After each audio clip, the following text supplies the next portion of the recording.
রাসূলুল্লাহ সাল্লাল্লাহু আলাইহি ওয়াসাল্লাম যখন কোরআনুল কারীম তেলাওয়াত করতেন তখন মক্কার মুশরিক বেদিন বেঈমানদের ইয়াং ছেলেরা এসে খুব জোরে চিৎকার চেঁচামেচি করতেন। আল্লাহ সুবহানাহু ওয়া তাআলার কাছে বিষয়টা খুব খারাপ লাগলো। লাগবে স্বাভাবিক, আল্লাহর কোরআন আল্লাহর জমিনে পঠিত হচ্ছে, আল্লাহর খারাপ লাগবে না? সঙ্গে সঙ্গে সূরা বাকারার মধ্যে আল্লাহ সুবহানাহু ওয়া তাআলা একটা আয়াত নাজিল করে দিলেন যে যখন তোমাদের সামনে কোরআন পঠিত হয়, যখন তোমাদের সামনে কোরআন কেউ পাঠ করে, যখন তোমাদের সামনে কোরআন কেউ তেলাওয়াত করে, তখন তোমাদের দুটো দায়িত্ব। এক, তোমরা চুপ থাকবা। কেন? কোরআনের আদব। কোরআন শুনলে কি করতে হবে বলেন? এতক্ষণ ঘোড়ার ডিম শিখেননি, এখন শিখে যাবেন। প্রত্যেকটা কথা পকেটে করে বাড়িতে নিয়ে যেতে হবে। আমি শাহিনুর রহমান মাথায় কাফন বেঁধে বেড়াই। পরশুদিন এক মাদ্রাসায় জলসা করেছি, কমিটির বিরুদ্ধে এত গিয়েছে, 20 টাকার নোট দিয়েছে আমাকে হাদিয়া। আমি মনে করি না, কিন্তু আপনি আমার ভাই, দরকার আপনাদেরকে কমিটিকে না। কথা বুঝতে পেরেছেন? কথা বুঝছেন কি? আমার নিয়ে যেতে হবে কিছু। আল্লাহ তাআলা কোরআনুল কারীমের মধ্যে আয়াত নাজিল করে দিলেন সূরা বাকারায়, তোমাদের সামনে যখন কোরআন পঠিত হয় তোমাদের দুটো দায়িত্ব। কটা দায়িত্ব? এক, চুপ থাকবা, চুপ থাকবা। দুই, মনোযোগ সহকারে শুনবা। আল্লাহ কার উপরে রাগ করে আয়াত নাজিল করছে? কাফেরদের উপরে। জি, কাফেরদের উপরে। তো এবার দেখেন, এখানে সভাপতি সাহেব যখন কথা বলেছেন, সালাম দেওয়ার পরে কোরআনের আয়াত পড়েছেন? নিশ্চয়ই পড়েছেন। তারপরের বক্তা পড়েছেন? কোন বক্তা কোরআনের আয়াত ছাড়া তো কথা বলবে না, শুরুতে তো পড়বে। তারপরের বক্তা পড়েছেন, আমি শাহিনুর রহমান পড়েছি। এখন আমি বলছি ইয়া আইয়ুহাল্লাযীনা আমানু। এখন আপনার ছেলে জিলাপিওয়ালাকে গিয়ে বলছে যে জিলাপি ক টাকা কেজি। ওর বাপ মুসলমান, ওর 14 গোষ্ঠীর মুসলমান, ও মুসলমান। আল্লাহ তাআলা কোরআন পাঠ করলে চুপ থাকতে আর শুনতে বলেছে, আর আপনার ছেলে জিলাপি কিনছে। বলেন তো কোরআনকে অপমান করছে কি করছে না? আমার বক্তৃতা শুনতে গেলে বিবেক লাগবে। যাদের বিবেক নাই পশুর মতো তারা উঠে যান। বিবেকবান মানুষ লাগবে আমার কথা। কেন? আমি মুসলমান, আমার সামনে যখন কোরআনকে কেউ অবমাননার মধ্যে ফেলে দিবে তখন আমার দায়িত্ব হচ্ছে এই জিনিসটাকে বাধা দেওয়া। হরে হরে কৃষ্ণ কৃষ্ণ কৃষ্ণ কৃষ্ণ হরে হরে সারা রাত করছে হিন্দুর বাচ্চারা, এটা বলছে। দেখবেন তাদের লোক জনগণ চুপচাপ বসে শুনে, কেউ কথা বলে না, অথচ ওরা অন্য কোনো কথাই বলে না, একই কথা, তাই না? একই কথা। আর এখানে যে এসেছে সে কোরআন বলেছে, হাদিস বলেছে, কত সুন্দর সুন্দর কথা বলেছে, তারপর আমাদের চুপচাপ থাকা উচিত কি উচিত নয়? উচিত তো। তাহলে আমরা এখানে যদি আয়োজন আজকে না হতো জলসার, তাহলে কি আপনারা আমি কেউ আসতাম? এখানে আসতো না। তো আসতো না, আজকে এখানে কোরআনও পাঠ হচ্ছে, পাশে মেলাতে মানুষ ঘুরছে, বাদাম বিক্রি হচ্ছে, পানবিড়ি জর্দা গুল সিগারেট বিক্রি হচ্ছে, সব হচ্ছে, আর এখানে কোরআন তেলাওয়াত হচ্ছে। তো আমরা কোরআন তেলাওয়াত করছি আর ওরা ওখানে কথা বলছে। আমরা তেলাওয়াত করছি, ওখানে ঘুগনি মুড়ি খাচ্ছে। আমরা তেলাওয়াত করছি, মসজিদের মধ্যে ঢোকার উপায় নাই, মনে হচ্ছে এই এলাকার মানুষ 16 বছর খায়নি কিছু। আমি ঢুকতে গেছি, মারলো আমাকে ধাক্কা। আমার সাথে ড্রাইভার, ও অবস্থা খারাপ। মানে মানুষ খাওয়ার জন্য এত পাগল। শোনেন, শাহিনুর রহমান বহুদিন আগে একটা কথা বলেছেন, মিলে নেবেন। যেদিন থেকে স্কুলে, প্রাইমারি স্কুলে মিড ডে মিল ঢুকেছে না, দুপুরে খাবার ঢুকেছে, ওদিন থেকে পড়াশোনার জানাজা হয়েছে। বলেন কোন মায়ের বেটা আছেন? আমি ইংরেজি শিক্ষক, গোটা পৃথিবীর থেকে আমার কাছে ছেলেমেয়েরা পড়ে, আপনার গ্রামেরও পড়ে অনলাইনে।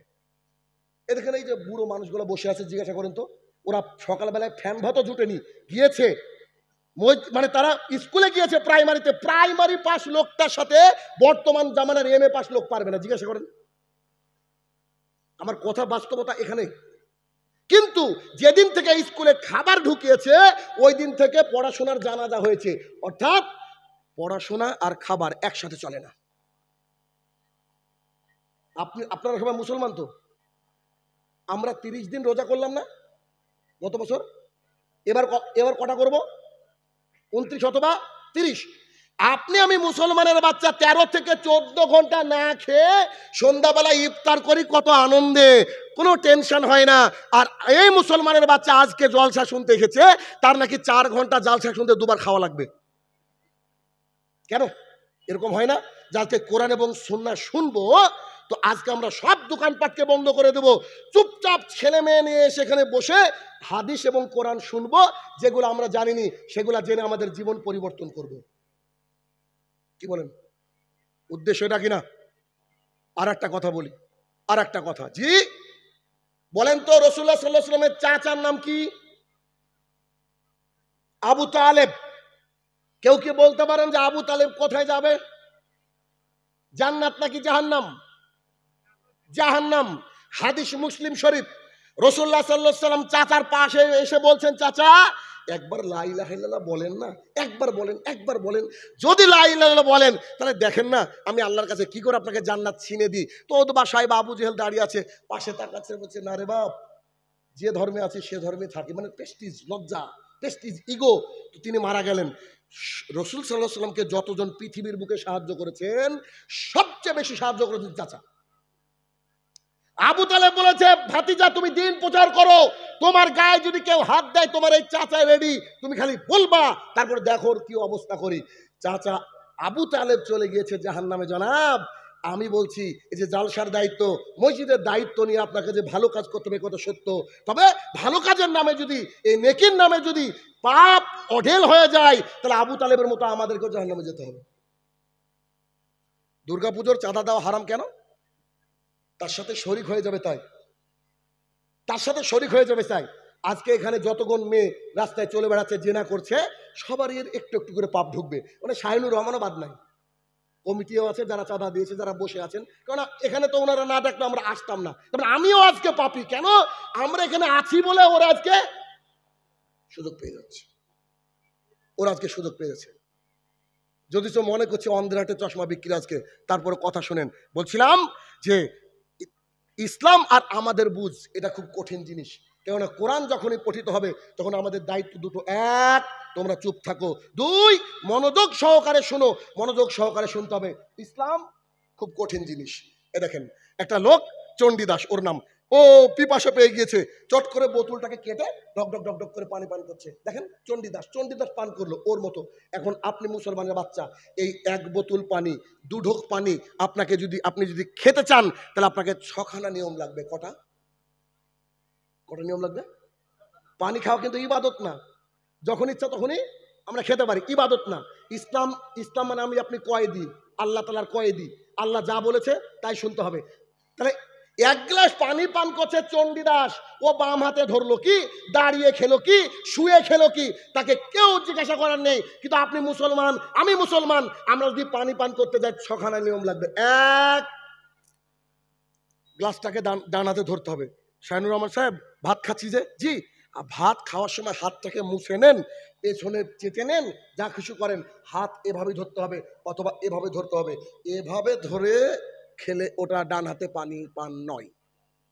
হুজুর করে যে, হুজুর দিয়ে জাহান্নাম উদ্বোধন হবে, বুখারী হাদিস পরে বলছি, আসেন একটু দেখাই। এক, ডান হাতে গ্লাস ধরতে হবে। দুই, পানি পানের পূর্বে দেখে নিতে হবে। তিন, পানি পানের পূর্বে বসে পড়তে হবে। চার, বিসমিল্লাহ বলতে হবে। পাঁচ, ঢক ঢক করে পান করা যাবে না, 3 শ্বাসে পানি পান করতে হবে। 3 শ্বাসে, মানে একটু পান করলেন থামবেন, শ্বাস ফেলবেন, আবার একটু পান করলেন থামবেন, আবার একটু পান করবেন থামবেন, তারপরে যতবার খুশি। 5, 3 শ্বাসে পানি পান করতে হবে। 6, পানি পান শেষে বলতে হবে আলহামদুলিল্লাহ। যে ধর্মে পানি পান করতে গেলে 6টা নিয়ম লাগে, এ ধর্মে আপনার আমার কথায় চলবে কি ধর্ম? কি বলেন, বুঝছেন তো আমার কথা? গোটা পৃথিবীর মানুষ যত বড় বিদ্বান হয়ে যাক না কেন, সবাইকে এসে আল্লাহ এবং আল্লাহ রসুলের কথা মেনে নিতে হবে। যত বড় শিক্ষিত হন না কেন, যত বড় মাওলানা হন না কেন, যত বড় পিএইচডি হোল্ডার হন না কেন, সবাইকে একজনের বাক্য মেনে নিতে হবে। তার নাম হচ্ছে মুহাম্মদুর রাসূলুল্লাহ সাল্লাল্লাহু আলাইহি সাল্লাম। ইমাম শাফি রহমতুল্লাহ আলাইহি বলেন, যখন আমি কোনো আহলুল হাদিসকে দেখি, যখন কোনো আহলুল হাদিসকে দেখি, আমার মনে হয় স্বয়ং নবী করিম সাল্লাল্লাহু আলাইহি সাল্লামকে দেখলাম। এ বাক্য খুব কঠিন পড়বে গোবিন্দপুরে মানুষের উপরে। রাসূলুল্লাহ সাল্লাল্লাহু আলাইহি সাল্লামের ব্যাপারে কি বলছেন? যখন আমি কোনো আহলেল হাদিসের লোককে দেখি, আহলে হাদিসের লোককে দেখি, আহলুল হাদিসের লোককে দেখি, তখন আমার মনে হয় আমি স্বয়ং নবী করিম সাল্লাল্লাহু আলাইহি সাল্লামকে দেখলাম। ইমাম শাফি রহমতুল্লাহ আলাইহি বলছেন, তার মানে আপনাকে দেখলে মনে হচ্ছে আপনি কি আহলে হাদিস? দাড়ি চেয়েছে ওই লোকটা বলছে আমি আহলে হাদিস। আল্লাহ রসুলের তো দাড়ি ছিল না, ছিল না, আল্লাহ রসুলের দাড়ি ছিল। তার মানে রাসূল সাল্লাল্লাহু আলাইহি ওয়াসাল্লামকে দেখি মানে কোনো ব্যক্তি যদি দাড়ি চেছে কেটে ছেটে বলে আমি আহলে হাদিস, ও চাইলে খবিশ। দুই, রাসূলুল্লাহ সাল্লাল্লাহু আলাইহি সাল্লাম বলছেন যার প্যান্ট টাকনুর নিচে যাবে, মুসলিম শরীফ হাদিস নম্বর 195, তার দিকে আল্লাহ তাআলা তাকাবেন না, তাকে মুক্ত করবেন না, তার ওই অংশটুকু জাহান্নামে যাবে।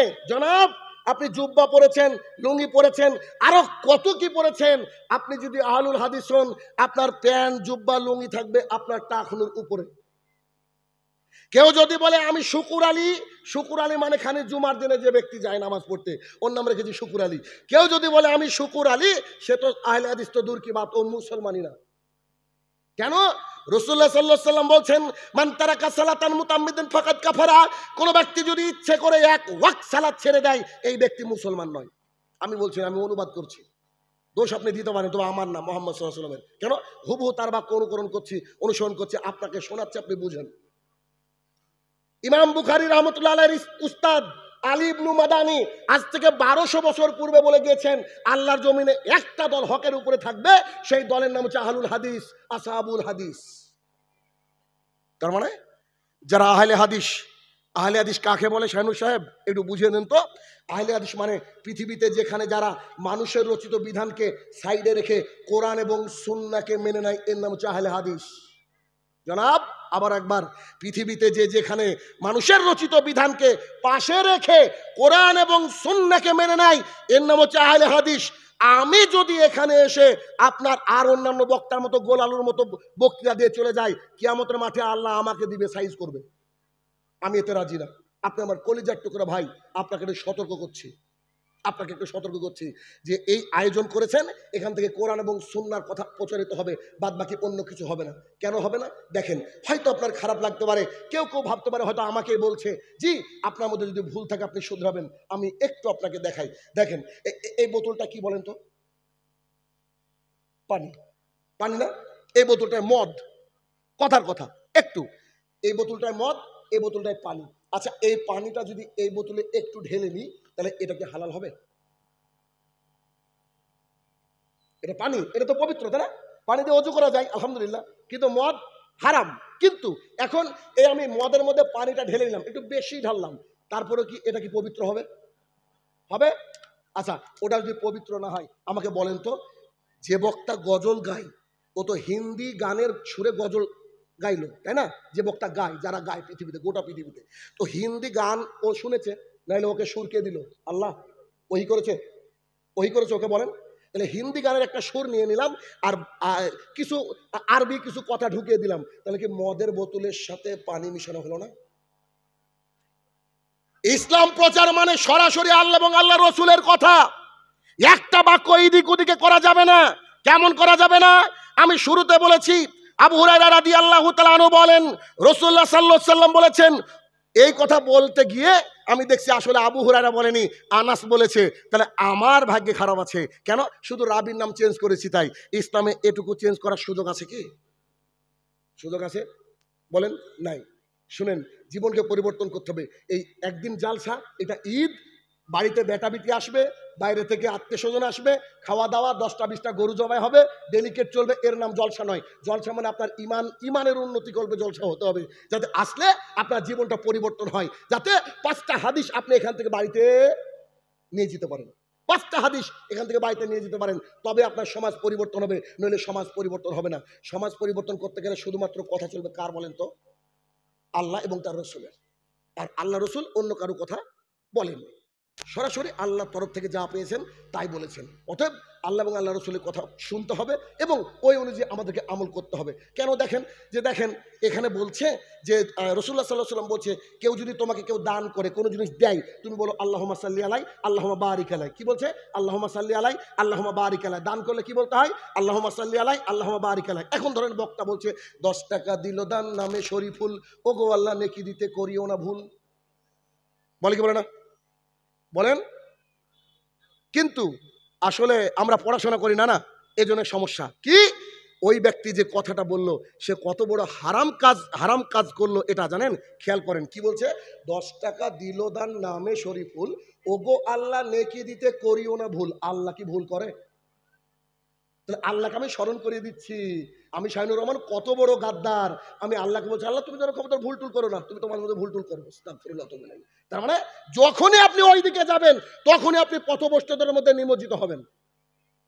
আল্লাহ রসুল যা বলেছেন তার উপরে বলা যাবে না। জি, কেউ দোয়া চেয়েছে, আপনি বলেন হে আমার প্রতিপালক, সে ব্যক্তি অসুস্থ রয়েছে তাকে সেবা দান করো, হে আমার প্রতিপালক তার স্বামী মারা গেছে তাকে ক্ষমা করো, এতদূর ঠিক আছে, কিন্তু ওখানে আপনার চলবে না, যে ওখানে চলবে না ভাই। আবেগে ভাসেন না, আবেগে ভাসেন না। কবরে গেলে কিন্তু তিনটে প্রশ্ন হবে, তিনটে প্রশ্ন। আর এই তিনটে প্রশ্ন আগে থেকে রাসূলুল্লাহ সাল্লাল্লাহু আলাইহি ওয়াসাল্লাম আমাদেরকে বলে দিয়েছে, আপনাকে আমাকে এখানে রেডি হতে হবে। কারণ আহলুল হাদিস হচ্ছে পৃথিবীর সেই জাতি যারা হচ্ছে মানব রচিত বিধানের দিকে তোয়াক্কা না করে শুধু কোরআন এবং সুন্নাহ মোতাবেক তাদের জীবনকে পরিচালনা করে, এর নাম হচ্ছে আহলে হাদিস। আপনার গ্রামের পাশে হানাফি মসজিদ রয়েছে, আপনি রমাদান মাসে 5টা 3-এ ইফতার করছেন আর ওরা 5টা 7-এ করছে, হয় কি হয় না? ভাই আপনার পাশের গ্রামে 20 রাকাত তারাবি পড়ছে, আরো 17 রাকাত এশা, মোট 37 রাকাত নামাজ পড়ছে 30 মিনিটে, তাও লাগে না। আর আপনি 8 রাকাত তারাবি পড়ছেন 1.5 থেকে 2 ঘন্টায়। আপনি ওখানে পার্থক্য বুঝেছেন, এখানে বুঝবেন না? এখানে বুঝতে হবে না? তাহলে কোরআন এবং সুন্নাহ যদি শোনাতে পারেন তাহলে সমাজ পরিবর্তন হবে।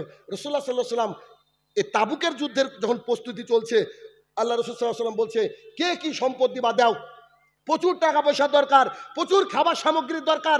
সঙ্গে সঙ্গে উসমান রাদিয়াল্লাহু তাআলা আনহু এসে বলছেন, আল্লাহ রাসূল আপনার যা সৈনিক আছে ওই সৈনিকের অর্ধেক সৈনিককে আমি 3 মাসের খাবার দিব আর একটা করে উট দিব। কি দিবে বলেন? 3 মাসের খাবার দিব আর একটা করে উট দিবে, উট দিব। তখন সৈনিক সংখ্যা কত ছিল জানেন? মাত্র 30,000। কত? মাত্র 30,000। মানে 15,000 সৈনিককে তিনি একটা করে উট দিবেন আর 15,000 সৈনিককে 3 মাস খাওয়াবেন।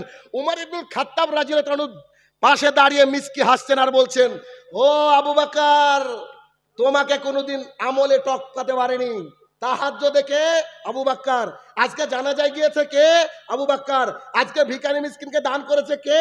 আবু বকর। জান্নাতের 8টা গেট দিয়ে ডাকা হবে কে? আবু বকর। আল্লাহ রাসূলের সাথে কে? আবু বকর। আরে সব কাজে নাম্বার 1। আজকে তোমাকে দেখো সাইজ করছি কি করে। তোমার হাতে অত সম্পদ নাই, আমি উমর অনেক টাকা আছে, তুমি তো ইসলামের জন্য সব দিয়ে দিয়ে শেষ করেছো। আজকে আমি যা করব তোমার উপরে যাবই 1 নম্বরে। রাসূল সাল্লাল্লাহু আলাইহি ওয়াসাল্লামকে বক্তৃতা করেছিল নাকি? সুর করে বক্তৃতা করেছিল, আবু বকর দাও এ বলে। শুধু হাদিস শুনেছিল, হাদিস। হাদিস শোনালে মানুষ এখানে পালা ফেলে দেবে টাকা, এর রেকর্ড আমার আছে। হাদিস বলেছে মানুষ কানসার জমি দিচ্ছে, কানসার মানে মানুষ বান্ডিল বান্ডিল টাকা রেখেছে। মানুষকে বুঝান, ওই মসজিদের নয় ইমানের উন্নতি গল্প জালসা করেন, টাকা আটবে রাখেন, যত আমি বুঝেছি। কেউ কি দেখেছেন জানি না, ওই ভিডিওটা ভাইরাল হয়েছিল। আমি ওই কেরালায় এক প্রোগ্রাম করতে গিয়েছিলাম, আলহামদুলিল্লাহ। আপনাদের মালদার লোকই কেরালায় কোট্টেম একটা ডিস্ট্রিক্ট রয়েছে, ওখানে আমি প্রোগ্রাম করতে গিয়েছিলাম।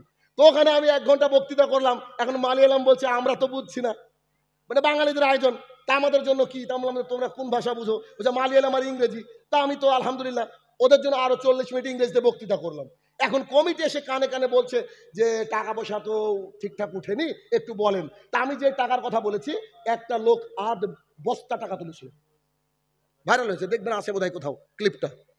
আমি কি বোঝাতে পারছি? মানুষকে যদি আপনার ইমানটাকে উন্নত করতে পারেন না, অটোমেটিকলি টাকা দেবে। কি লাগবে? এরকম 10টা মসজিদ করে দেবে, 10টা মসজিদ করবে, গলা টিপে টিপে দান বের করতে হবে না। তাই বলছিলাম যে ওমর ইবনুল খাত্তাব রাদিয়াল্লাহু তাআলা বলছেন, আল্লাহ রাসূল আমার বাড়িতে যা সম্পদ ছিল অর্ধেক আমার, অর্ধেক আপনাকে দিলাম। সুবহানাল্লাহ বলবেন না? আমার যা সম্পদ ছিল কি করলাম? অর্ধেক আপনাকে দিলাম ইসলামের জন্য, আর অর্ধেক কি করলাম?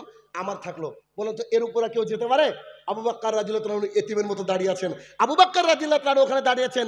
রাসূল সাল্লাল্লাহু আলাইহি ওয়াসাল্লাম বলছে, আবু বকর তোমার খবর কি? আবু বকর বলছে, আল্লাহ রাসূল আমার বাড়িতে যা ছিল সব দিলাম। নেন এবার। উমরের তো মাথা খারাপ, কিরে আজকেও পারলাম না, মানে কোনোদিন আর পারবো না। বলছে আমার বাড়িতে যা ছিল সব আপনাকে দিলাম। তখন রাসূল সাল্লাল্লাহু আলাইহি ওয়াসাল্লাম বলছে তোমার বাড়িতে থাকলো কে? বলছে আল্লাহ তার রাসূল সাল্লাল্লাহু আলাইহি ওয়াসাল্লাম। আল্লাহ এবং আল্লাহ রসুল থাকলো। দেখেন তারা জান্নাতকে কিনে নিয়েছে টাকার বিনিময়ে, জান্নাতকে কিনে নিয়েছে দানের বিনিময়ে, জান্নাতকে কিনে নিয়েছে আল্লাহ রাস্তায় দেওয়ার বিনিময়ে। আপনি আহলুল হাদিস, আপনি কোরআন এবং সুন্নাহ শুনলে ওটাকে মানবেন, তড়িৎ গতিতে মানবেন। এটাই আপনার আমার বৈশিষ্ট্য হওয়া উচিত, এটাই বৈশিষ্ট্য হওয়া উচিত। কিন্তু আমরা আছি উল্টো। আমরা উল্টো পথে। আল্লাহ সুবহানাহু ওয়া তাআলা বলেন, ইয়া আইয়ুহাল্লাযীনা আমানু, হে ঈমানদারগণ। আল্লাহ সুবহানাহু ওয়া তাআলা যখন কোনো ভালো মেসেজ দিতেন, ভালো কোনো কথা বলতেন, তখন আল্লাহ তাআলা ঈমানদারকে ডাক দিতেন। যদি আল্লাহ তাআলা অনেকবার ইয়া আইয়ুহান নাস বলতেন, মানুষ সকলকে ডাকতেন। আল্লাহ তাআলা বলছেন, ইয়া আইয়ুহাল্লাযীনা আমানুত্তাকুল্লাহ, হে ঈমানদারগণ শোনো, তোমরা ভয় করো আল্লাহকে। আল্লাহকে ভয় করতে বলছে। আল্লাহকে ভয় করতে হবে কেমন করে? নাটক করে নয়। যে ব্যক্তি আল্লাহকে ভয় করে ওই ব্যক্তি ফজরে উপস্থিত হয়। যে ব্যক্তি ফজরে উপস্থিত হয় না, ও যদি বলে আমি আল্লাহকে ভয় করি, ও মিথ্যাবাদী। আল্লাহি বলছি, ওই ব্যক্তি যদি বলে আমি আল্লাহকে ভয় করি, ও ব্যক্তি মিথ্যাবাদী। যে ব্যক্তি ফজরে উপস্থিত হয় ওই সত্যবাদী মানুষ, আর ওই ঈমানদার মানুষ। আমি বলছি না, বলছে মুহাম্মদ সাল্লাল্লাহু আলাইহি ওয়াসাল্লাম হাদিস পড়ে। আল্লাহ সুবহানাহু ওয়া তাআলা বলছেন, ও আমার ঈমানদার তোমরা শোনো, তোমরা আমাকে ভয় করো, তোমরা আমাকে ভয় করো। হাক্কা তুকাতিহি, যেমন করে ভয় করার দরকার, যেমন করে সাহাবায়ে কেরাম ভয় করেছে, তেমন করে আমাকে ভয় করো। ওয়ালা তামুতুন্না, খবরদার তোমরা মারা যেও না, ইল্লা ওয়া আনতুম মুসলিমুন, মুসলমান না হয়ে।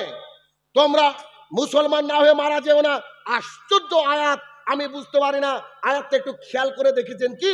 আল্লাহ যদি বলতেন হে মানব সকল তোমরা মুসলমান না হয়ে মারা যেও না, আল্লাহ প্রথমে ঈমানদারকে ডাকলেন। ঈমানদারকে বলছে তোমরা মুসলমান না হয়ে মারা যেও না। কথা কি বুঝাতে পারছি? ঈমানদারকে ডেকেছে আল্লাহ, তারপর ঈমানদারকে বলছে তোমরা মুসলমান না হয়ে মারা যেও না। তার মানে ঈমানদার হলেই যে মুসলমান এমনটা নয়। ঈমান আনলো মানে আশহাদু আল্লা ইলাহা ইল্লাল্লাহ ওয়া আন্না মুহাম্মাদার রাসূলুল্লাহ, এই ব্যক্তি ঈমান আনলো। এখন ওকে মুসলমান হতে গেলে প্রতিদিন 5 ওয়াক্ত সালাত আদায় করতে হবে, রমাদান মাসে সিয়াম পালন করতে হবে, তাকে তার হজ যদি ফরজ হয় তাহলে ফরজ ইবাদত হিসেবে হজ করতে হবে, সে যদি মহিলা হয় পর্দা করতে হবে, সে যদি মানুষ হয় তাহলে তাকে ওইখানে জর্দা, গুল, খৈনি ইত্যাদি ত্যাগ করতে হবে। এগুলো আছে এলাকায়? এগুলো আছে? নেশাদার দ্রব্য আছে? কেউ কথা বলে না, সব বাইরে থেকে এসছে। সব বাইরে থেকে। আপনারা এই গোবিন্দপুর গ্রামের কেউ নাই গো? আছেন? এগুলো আছে কি? একটু জোরে বলেন না, অসুবিধা বলেছে, একটু সহ্য করেন না, তারপর আবার শুনবেন গান। আয়োজন তো করেছেন গানের জন্য, আজকে টেনশন কি? খালি একটু শোনেন আল্লাহ রাসূলের হাদিস, আল্লাহ সুবহানাহু ওয়া তাআলার কথা একটু শোনেন না। দেখেন, আবু হুরায়রা রাদিয়াল্লাহু তাআলা আনহু বলেন, রাসূলুল্লাহ সাল্লাল্লাহু আলাইহি ওয়াসাল্লাম বলেছেন, খুব গুরুত্বপূর্ণ হাদিস, কারণ হাদিস তো গুরুত্বপূর্ণ হবে, এটা আল্লাহ রাসূলের কথা। আবু হুরায়রা রাদিয়াল্লাহু তাআলা আনহু বলেন, রাসূলুল্লাহ সাল্লাল্লাহু আলাইহি ওয়াসাল্লাম বলেছেন, কোন ব্যক্তি যদি দুনিয়ার বুকে কাউকে কোনো অসহায়ত্বের কারণে একটু সাহায্য করে, জনাব সাহায্য মানে কি? একজন ব্যক্তি আজকে এখানে জলসা শুনতে এসেছে বাইক চড়ে, ওই যে আমি যে ঘাট দিয়ে নামলাম ওটা অনেক উঁচু জায়গায়, এবার ও বাইকটা চালিয়েছে, চালাতে চালাতে ও এমন জায়গায় গিয়ে ওর ব্রেকে আর কাজ করছে না, লোকটা পেছনে আসছে, ওই মুহূর্তে ওকে সাহায্য করলেন, এর নাম হচ্ছে সাহায্য। একজন ব্যক্তি একটা টোটো চালাচ্ছিল, একটা বাম পেয়েছে, বাম যেটাকে আপনারা বাম্পার বলেন, ওই বাম পেয়েছে, ওরা উঠতে পারছে না, আপনি একটু নেমে তাকে ধাক্কা দিয়ে তুলে দিলেন, এর নাম হচ্ছে সাহায্য।